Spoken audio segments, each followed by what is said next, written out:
Magtimpi ka, Chris. Hayaan mo lamang ang nilalang na yan hanggat wala ka pang aral na natututunan. Pagdating ng panahong meron ka ng alam, doon ka na pumalag sa mga aswang na yan. Magiging mapanganib para sa'yo, Chris, ang padalos-dalos na desisyon ng hindi pinag-iisipan. Kung nais mong maging ermitanyo, dapat matalino ka sa lahat ng desisyon na gagawin mo. Dagdag pa ni Maria. Dahil sa sinabi ng diwata, naging mahinahon na lamang si Chris at pinili nitong hayaan na lamang ang lalaki na gawin ang nais niya.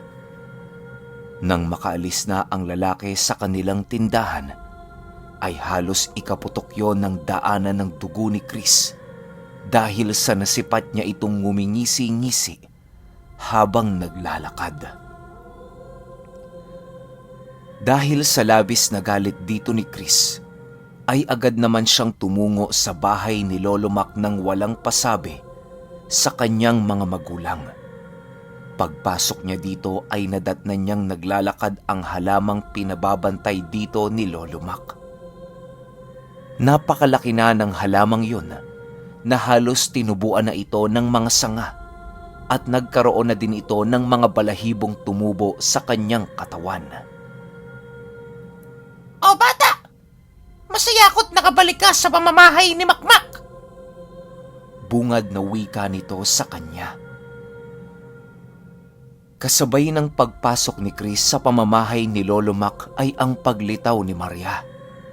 Nasa kaanyuan ito ng pusa, kaya laking gulat na lamang ng halamang tamawo nang masipat ito. Agad namang nag-iba ng anyo si Maria upang hindi na matakot sa kanya ang tamawong nagbabantay sa bahay ni Lolo Mac. Bata! Huwag mong sabihing isa ka ng ermitanyo! Gulat na tanong ng tamawo kay Chris. Hindi pa ako ermitanyo. Bagkus ay nag-aaral pa lamang ako bilang maging isang ganap na ermitanyo. Sagot naman dito ni Chris. Napakahusay, bata. Isipin mo, hindi ka pa isang ganap na ermitanyo, natawag mo na ang kaanyuan ng dimen-dimeng taglay mo. Sagot naman ng tamawo. Matapos nilang makapag-usap, ay agad namang ibinaling ni Chris ang paksa ng kanilang usapan tungkol sa mga naiwang aral ni Lolo Mac sa kanyang tahanan. Nang malaman ng tamawo ang kanyang pakay sa bahay ni Lolo Mac, ay agad naman niya itong sinamahan patungo sa kwarto ng tahanang yon. Habang sila ay nagbubuklat ng libro, ay paikot-ikot naman si Maria sa silid na para bang meron itong hinahanap. Sa tinagal-tagal ng panahon, hindi pa rin naalis ang bahid ng kabutihan ng ermitanyo na nakatira sa lugar na ito. Napakadakilang presensya na ngayon ko pa lamang naramdaman.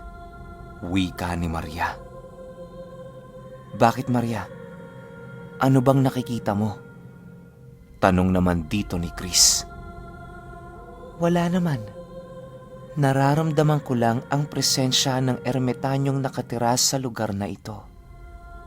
Kung siya ang magiging maestro mo, tiyak na balang araw ay magiging isang dakilang ermitanyo ang iyong pagkatao, Chris.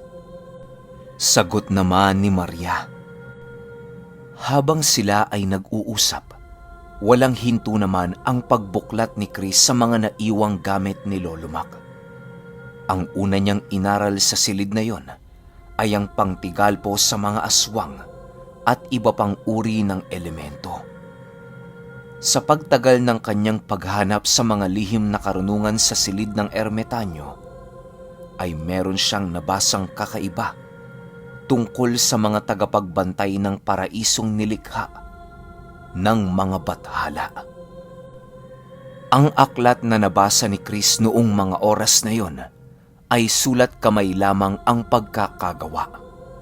Kung sino man ang gumawa ng libro, ay maaaring ginawa niya ito noong mismong nasilayan niya ang lugar na kanyang inilathala.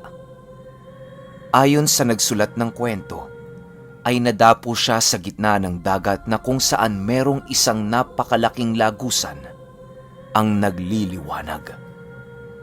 Di siya gaanong nakakalapit sa lugar na yon, gawa ng nakakaramdam siya ng napakainit na presensya. Pero pag tinatangka niyang lumapit dito, animoy nagliliyab ang kanyang mga balat sa tuwing pinipilit niyang lapitan ang lugar na yon. Ang nagsulat ng librong binabasa ni Chris ay isa ding ermitanyo na maaaring kakilala din ni Lolo Mac. Sa pagpapatuloy ng kanyang pagbabasa, ay doon niya na lamang merong tagapagbantay ang lugar na nasipat ng nagsulat ng librong kanyang binabasa.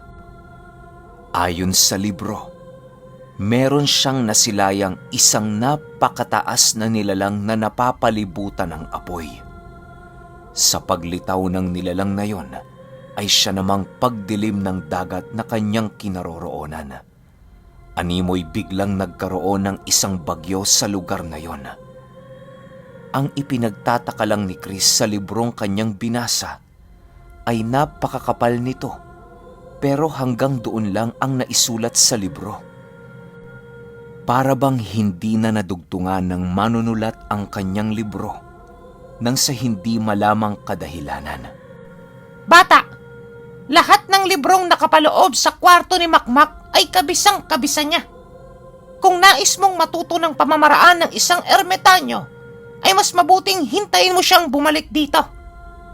Siya nga pala, kung nais mong umuwi ngayon, ay bilis-bilisan mo na dahil sa malapit nang tumalikod ang haring araw sa kalupaang ito. Gaya ng sinabi ko sa iyo noong una mo kong makita, napakadelikadong maabutan ng gabi sa bahay ni Makmak. Napakaraming labdog ang gumagala dito na naghahanap ng pwede nilang sapian. Paalala ng kapatid ni Taguro. Biro lang, paalala yon ng Tamawo. Nang marinig ito ni Chris, agad naman siyang lumabas sa bahay ni Lolo Mac. Alam niya sa kanyang sariling hindi nagsisinungaling ang tagapagbantay ng bahay. Nang tuluyan na siyang nakalabas ng bahay, ay siya namang pagkawala ni Maria. Dali-dali namang bumalik si Chris sa kanilang tahanan na punong-puno ng hiwaga sa kanyang isipan. Dahil sa kanyang mga nabasa sa silid ni Lolo Mac, ay mas lalong tumindi ang kanyang pagnanais na maging isang ermitanyo. Animoy ramdam na ni Chris na yun na ang tadhanang ginawa ng Diyos para sa kanya. Ang pagsilbihan ang bathala at ang ipaglaban ito hanggang kamatayan.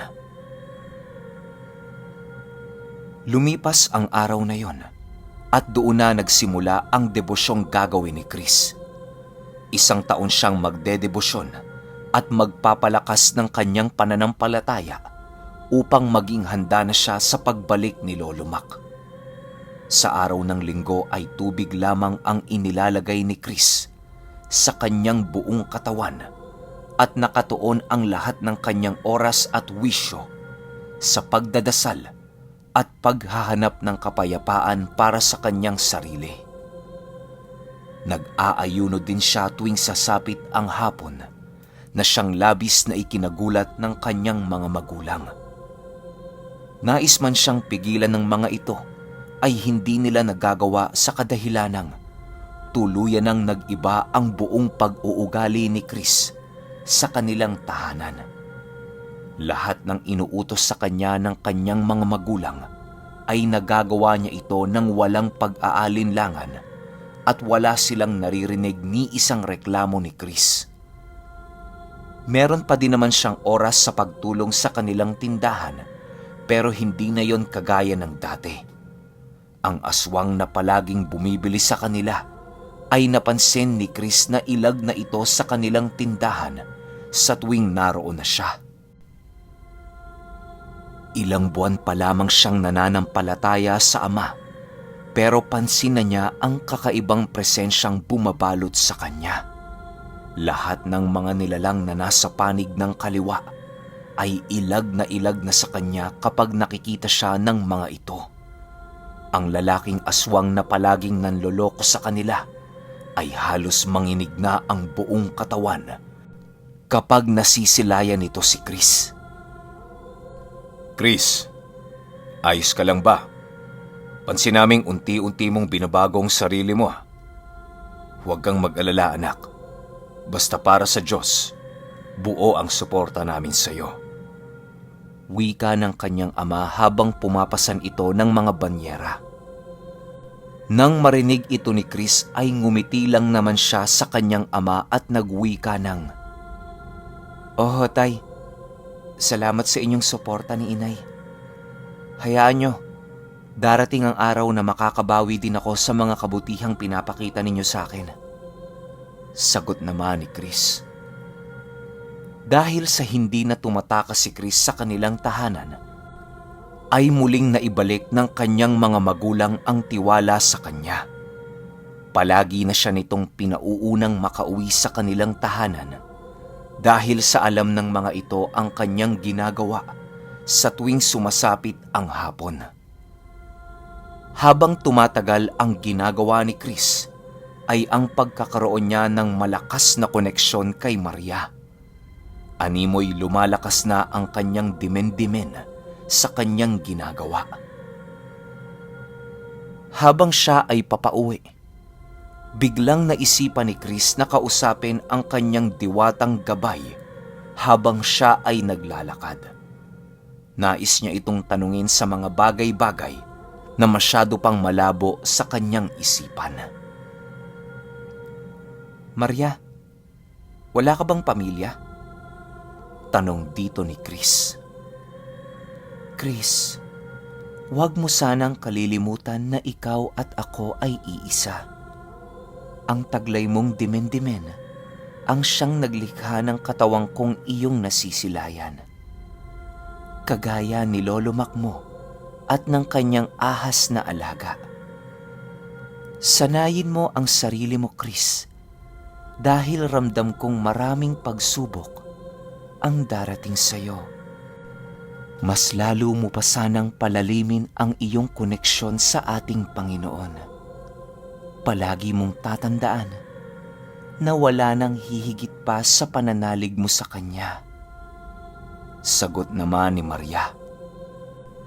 Habang patuloy sa paglalakad si Chris, ay panay rin ang kanilang usapan tungkol sa mga bagay-bagay na nais nitong malaman. Ayon kay Maria, na ang katawang hayop niya ay ang representasyon lamang ng kanyang totoong abilidad.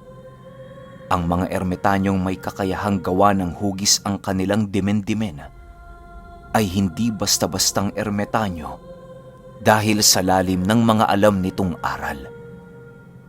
Kahit si Chris ay nag-uumpisa pa lamang, matututo din siya sa mga lihim na karunungan at sigurado si Maria na magiging isang napakadalubhasa nitong ermitanyo pagdating ng panahon.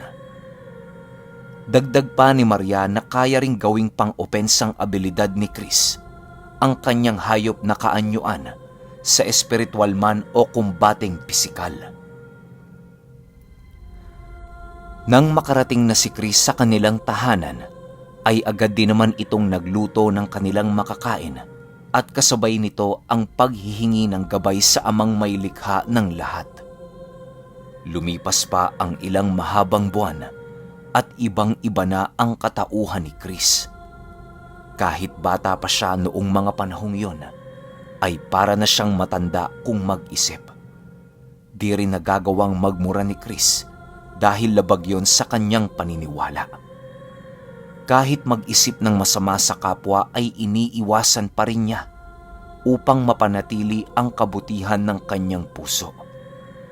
Di rin niya nagagawang makipagbarkada sa mga binatilyong naroon dahil mas pinipili niyang mag-aral sa silid ni Lolo Mac. Sa nakalipas na nagdaang buwan, ay marami nang natutunan si Chris sa kanyang pagsisikap. Siya lang ang nagtuturo sa kanyang sarili at ginagabayan lamang siya ng Tamawo at ni Maria. Ang tanging pinapakabisado lamang kay Chris ng kanyang mga kaibigan ay para lamang sa puder at bakod niya sa katawan. Meron din siyang mga alam na usal laban sa mga masasamang elementong gumagambala sa paligid. Meron na din siyang alam na usal kung paano paamuhin ang isang tikbalang at kung ano ang kanyang gagawin kung nais niyang kunin ang ginintoang buhok nito. Ang mga nilalang na merong bahid ng kasamaan ay kayang-kaya na ding harapin ni Chris dahil sa medyo may kalaliman na ang kanyang aral. Ang tanging iniiwasan niya lamang noong mga oras na yon ay ang isang nilalang na nabasa niya sa libro ni Lolo Mac. Paglalarawan ni Chris sa nilalang ay meron itong katawang taong napakakinis ng balat na kulay abo. Wala itong mga mata at ilong. Meron itong napakalaking bibig na nagsisitalasan ang mga pangil. Mahaba din ang dila nito at meron itong 8 mahahabang galamay na animoy sa gagamba. Dahil sa haba ng galamay nito, ay kasing taas na ito ng isang puno kung maglakad. Malakas ang pang-amoy ng nilalang na yon at napakabilis nitong kumilos. Pinapatay nito ang kanyang nagiging biktima sa pamamagitan ng pagtusok nito ng kanyang matalas na gamay mula ulo hanggang paa bago nito kainin. Kapag kumakain ito ng isang tao, ay wala itong tinitirang kahit isang buto na siyang labis na ikinatakot ni Chris. Dagdag pa ni Chris, yun ang isang kakayahan ng labdog sa tuwing magkakaroon sila ng pagkakataong sumapi sa isang itim na engkanto. Ginagawa nitong isang nakakapangilabot na halimaw ang lahat ng nilalang na nasa panig ng kaliwa sa oras na makipag-isa sila dito. Hindi din yun basta-bastang tinatabla ng mga usal na nasa mababang uri lamang. Mahilig din ang nilalang na yon na umatake ng sorpresa sa lahat ng taong bibiktimahin ito. Mabilisan lang yon kung pumatay, kaya hindi ito gaanong napapansin ng tao. Kumakain din yon ng mga bangkay kapag wala na itong mahanap na taong nasa paligid. Takot yon sa liyab ng apoy at hindi yon tumutungo sa mga baryo upang mambiktima ng tao. 3 buwan bago sumapit ang 1 taon, ay matinding paghahanda na ang ginawa ni Chris. Ang ginagawa niyang paghahanda ay ang pagsasanay sa kanyang isipan at pangangatawan. Animoy nais nitong maging isang taong kayang makipagsabayan, mapakumbating espiritual man o pisikal. Sa araw ng pamamahinga, ay tumutungo si Chris sa simbahang kinaina ng kalikasan upang makapag-isip ng maayos. Walang linggo ang pinapalagpas ni Chris nang hindi nakakapunta sa simbahan. Ayon kay Chris, na ang simbahang kanyang pinupuntahan ay ramdam na ramdam niya ang kabanalan. Kahit nilisan na ito ng mga tao, ay naroon pa rin ang Diyos na pumoprotekta sa kanyang pamamahay. Maria, minsan mo na din bang nasilayan ang syudad sa lupa? Tanong ni Chris sa kanyang isipan. Matapos niyang makapagtanong ay agad namang lumitaw sa kanyang harapan ang diwatang naging kasangga niya. Oo naman, Chris. Kaming mga diwata at engkantado ay merong pahintulot galing sa mga engkantong nakatira sa ulap. Pinahihintulutan kami nitong tumungo sa kanilang bayan, isa sa bawat 5 taong pananatili namin sa lupa. Ito ang unang kaharian na dinaraanan ng mga namaalam bago nila marating ang lugar ng pinaghuhukuman. Labis na makapangyarihan ang mga engkantong nakatira sa ulap. Napaka-imposible para sa'yo at sa lahat ng taong makita ito nang walang pahintulot. Ang mga engkantong nakatira sa lugar na yon ay merong mga kasuotang gawa sa ginto at mga diamante. Maging ang mga kinakain ng mga ito ay gawa rin sa diamante. Meron itong mga tagasunod na nilalang na siyang gumagawa ng kulog at kidlat sa ating mundo. Ang mga pagdagungdong sa kalangitan ay ang senyales na totoo ang mga nilalang na yon. Imulat mo ang iyong ikatlong mata at pagmasdan mo ang ulap sa tuwing nagbabadya ang malakas na pagbuhos ng ulan. Sagot naman ni Maria. Dahil sa mga narinig ni Chris, ay halos matigilan siya sa kanyang ginagawa. Matapos nilang makapag-usap, ay bumalik na si Chris sa kanyang ginagawa. Lumipas ang ilang oras at agad namang bumalik si Chris sa kanilang tahanan. Nadatnan niya ang kanyang mga magulang na abala sa paggawa ng kakanin na ibebenta nila kinaumagahan. Magandang hapon po, Tay. Pasensya na't nahuli ako ng dating. Bungad na wika ni Chris sa ama niyang nagpapasan ng mga dahon ng saging. Huwag kang mag-alala, Chris. Wala namang mabigat na trabaho dito sa bahay. Tsaka mas mabuti ang ginagawa mo. Yan ang pangarap ko sa iyo, anak. Ang maging mabuting tao paglaki mo. Ipagpatuloy mo lamang ang pananalig sa Panginoon. At balang araw ay itataas ka niyan nang hindi mo namamalayan. Palaging matutong magpakumbaba dahil ang lahat ng nagpapakababa ang siyang itinataas ng ama. Sagot naman ng kanyang ama. Matapos nilang makapag-usap, ay agad din namang tumungo si Chris sa kinaroroonan ng mga nyog na kanilang inipon upang biyakin ang mga ito. Pagsapit ng gabi, ay masaya silang nagsalo-salo ng kanilang mumunting hapunan. Si Chris na ang naghugas ng kanilang pinagkainan dahil alam niyang pagod ang kanyang mga magulang. Kinaumagahan, agad naman silang tumungo sa kanilang tindahan upang hintayin ang mga paparating na isda. Habang sila ay naghihintay, ay napansin ni Chris ang pagtitig ng lalaking bumili sa kanila sa malayo. Pagtitig dito ni Chris, ay agad naman itong yumuko na para bang ayaw nitong makita siya. Alam ni Chris na meron itong binabalak na kakaiba dahil sa pagmasid nito sa kanila.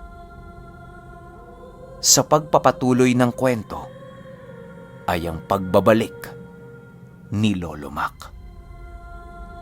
Okay, sunod kagad natin yung 8. Last 2 episodes to. Tapos, tatalon muna tayo ng mga isahang bagsak na kwento. Tapos, rahabalin susay tayo. Kita-kits.